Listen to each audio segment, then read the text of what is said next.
माझी लढाई जाती आणि धार्मिक आतंकवाद करणाऱ्यांच्या विरोधात आहे. माझी लढाई माझ्या पुण्यामध्ये राज्यामध्ये ज्यांनी या ठिकाणी भ्रष्टाचाराची हजारो नाही तर लाखो कोटीची उडाणं घेतली, ज्यांनी पुण्यासारखं राज्य देशामध्ये नव्हे तर जगामध्ये म्हणजे नुसतं राज्यामध्ये नव्हे तर देशामध्ये गुन्हेगारीमध्ये एक नंबर आणलं, मी नाही सांगत.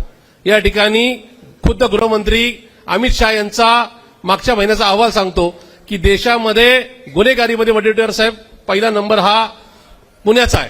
मान्य सपकाळ साहेब, राज्याचा नव्हे तर देशाचा भ्रष्टाचाराचा नंबर काढण्यात आला. त्याच्यामध्ये मान्य प्रांताध्यक्ष साहेब त्यांनीच दिलाय. म्हणजे या राज्यात सुद्धा भाजपचं सरकार आहे आणि वर सुद्धा भाजपचं सरकार आहे.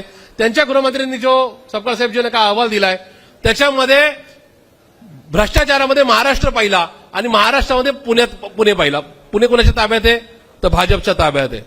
आणि या सगळ्या परिस्थितीमध्ये देशात म्हणजे माझ्या माहितीप्रमाणे मला जे काय थोडं राज्याचं देशाचं आणि जगाचं आकलन करायची इच्छा असते त्याच्यामध्ये साधारणतः 12,500 मोठी शहरं आहेत, छोटी मोठी, जी पुणे, सातारा, सांगली, कोल्हापूर, नागपूर, अमरावती, चंद्रपूर, त्याचबरोबर दिल्ली, कलकत्ता वगैरे, तर न्यूयॉर्क किंवा बाकीची या 12,500 शहरांमध्ये पुण्याचा नंबर ट्रॅफिक जॅममध्ये 5वा लागलेला. त्याच्यामुळे ह्या सगळ्या गोष्टीला जबाबदार कोण आहे तर भाजप आहे. फोडाफोडीच्या राजकारणाला जबाबदार कोण आहे तर भाजप आहे. तर मी माझा पूर्वाश्रमीचा पक्ष सोडून येतोय. तिथे काय झालं किंवा काय याहीपेक्षा मला शाहू फुले आंबेडकरांची विचारधारा पुढे न्यायची आहे. मला नेहरू गांधीजींचा विचार पटतो आणि म्हणून या ठिकाणी मी आज या ठिकाणी पक्षप्रवेश करतोय. मला खात्री आहे की मी ज्या पक्षात राहील त्या पक्षाविषयी इमानी निर्भय कामकाज करेल.